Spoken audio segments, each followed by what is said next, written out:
Hi everyone, today I'm going to be sharing a card using this fabulous Adorned Tile 3D embossing folder from Sizzix.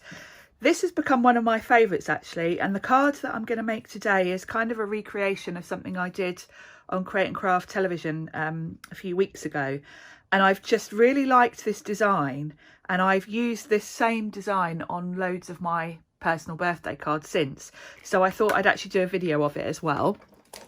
So apologies if you have already seen this card, if you've watched my shows. The other sets I'm going to use are the Sizzix Hidden Leaves set. I'm going to use this fabulous leaf design here. And then the stamp set I'm going to use today, I thought I'd use the Simon Says stamp Beautiful Day, and I'm going to use this stamp here that says Keep Smiling, because I think that's quite a good design for all sorts of cards really. So let's start with the embossing. I've got plain white card blank, and I've cut a piece of, this is a sort of neutral grey colour. This is from the Sizzix cardstock, the neutral set, and it's a lovely sort of pale beigey sort of grey, and it's going to work really well for the look I'm going for, which is a bit sort of shabby chic. So if you're not familiar with the Sizzix 3D embossing folders, they are thicker than the embossing folders you might be used to using. So because of that, we need to treat this slightly differently when we run it through the machine. And the first thing I need to do before I run it through is to just give it a quick spritz. I've got my distress sprayer, and just a light spritz with water, and you can see instantly that that softened the fibres in that card and it's gone a bit floppy. This is going to soften the fibres in this card so that when it runs through this folder, it's not going to crack. And you know, there's a lot of detail to these embossing folders, so it just helps to soften the card slightly. It gives you a much better emboss, and these are very, very deep emboss, these folders, so it really does help. I'll just bring my machine across, and if you're not familiar with these, to run these through you just need your base platform and one cutting pad. We always normally say sandwich between two, but for these, because they are so thick, you only need to use one cutting pad. And I like to run it through and then run it back again, just because there is so much detail in these. I find it helps. So I'll just put that out of the way. And you'll see now just what a difference it makes with the 3D. You really do get such a deep detailed emboss to it. It's really quite striking. I really love this design actually. For me it reminds me of kind of an old Moroccan tile, so I want to kind of shabby this up a bit. So what I'm going to do is, I've got some Speckled Egg Distress acrylic paint, and I'm just going to put a little bit of that on my glass mat. And I'm almost going to dry brush this, so this brush isn't wet, and I'm just going to use a kind of flicking motion. Don't want to cover it, and I don't want it to look uniform or neat, just want a little bit of colour. That's probably all I need. Next, I'm going to add some gold wax paste. I'm using, this is Pentart wax paste. You can use any wax paste, and I like, because I've got false nails on, I like to just get a little bit of this and pop it on my mat and apply it from there, because I find if I stick my finger in the jar, I end up with it all underneath my fingernails, and it's not nice. So if you don't have acrylic nails like I do, you can just put your finger in the pot. And all I'm going to do is just rub this on here and there. Again, I'm not going to cover all the raised areas. I don't want this to look really uniform or sort of neat.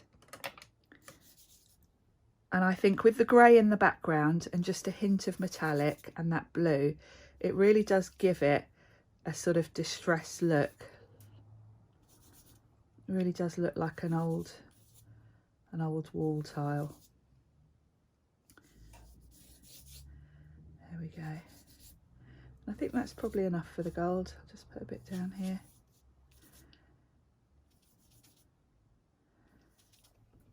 think that's enough. It's hard to know when to stop because it's so lovely, but you can easily end up covering the whole thing. Just wipe that wax off my fingers. So next up, we can attach this to the card front. And I'm just going to do that with some double-sided tape.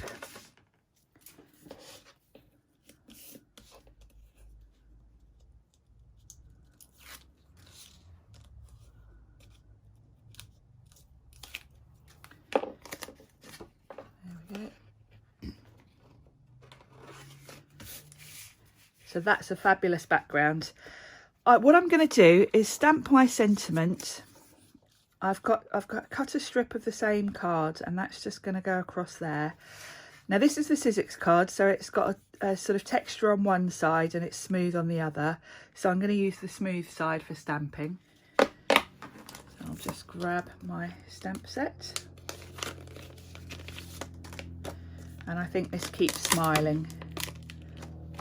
Going to fit quite nicely, like so. Yep. So I'll just ink that up.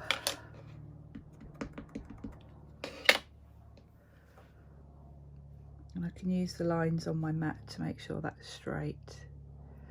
And we'll pop that about there. Perfect.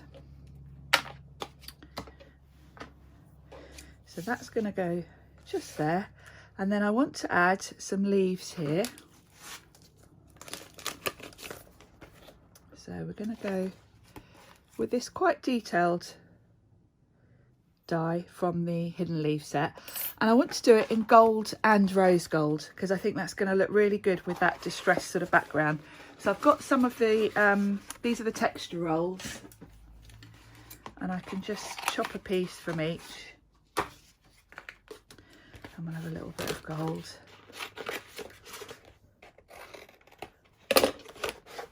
I really like the dimension you get with these because this is sort of thicker than cardstock. It really does give, you can sort of feel that it's thicker, if that makes sense. So I'll just bring my machine over here. Sorry if this is slightly off camera, but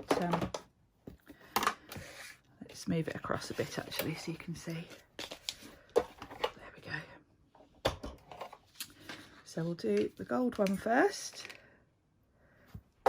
It amazes me with these texture rolls actually that you can cut them with a thinlet die because they just feel so thick that you'd expect to need a big. So it's I'm always quite amazed that these cut so well.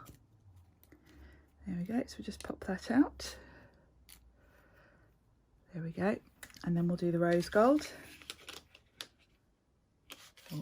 Pop out those bits there or it won't cut so well. There we go.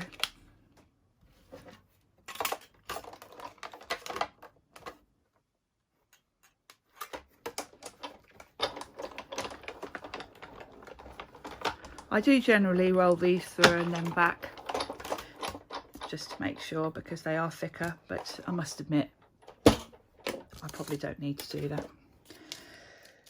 There we go, and there's the rose gold. So let's bring this card back. Put these out the way. And then I've got a few little pieces to poke out here, you can see.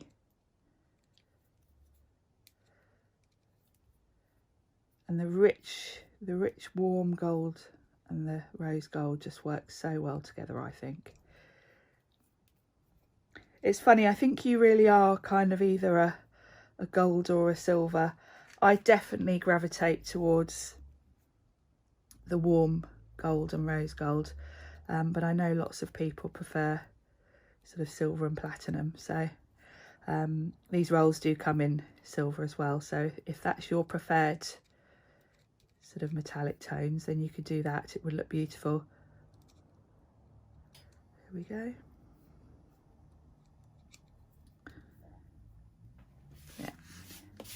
So I'll stick down my sentiment strip first, then I can kind of tuck those in. So what I'll do is I'll stick this with double-sided tape, but I'm only going to put tape towards the bottom of the strip. Then that's going to enable me to still be able to tuck those leaves in. So I'll pop that about there. Yeah.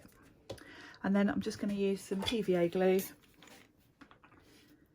And we'll do the rose one first. Just a few dots here and there. And we'll have that one sort of arching across like so. And then the gold one on top like so.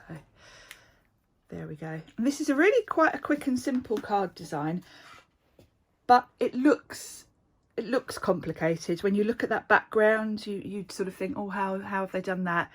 And I like that this card could work for anyone. It's not kind of too feminine or masculine. It can work for any occasion and for any person. So it's a really useful card design to replicate. You know, think of other embossing folders you might have and other leaf designs or florals. This layout works so well with an embossing folder regardless of the pattern. So hopefully this has given you some ideas. You know, if you haven't got these particular dies and embossing folders, you could probably recreate this with stuff you've already got. So I hope you've enjoyed this video. I'll put details in the description box below on YouTube of all the products I've used, and I will hopefully see you soon. Thanks for watching, everyone. Bye.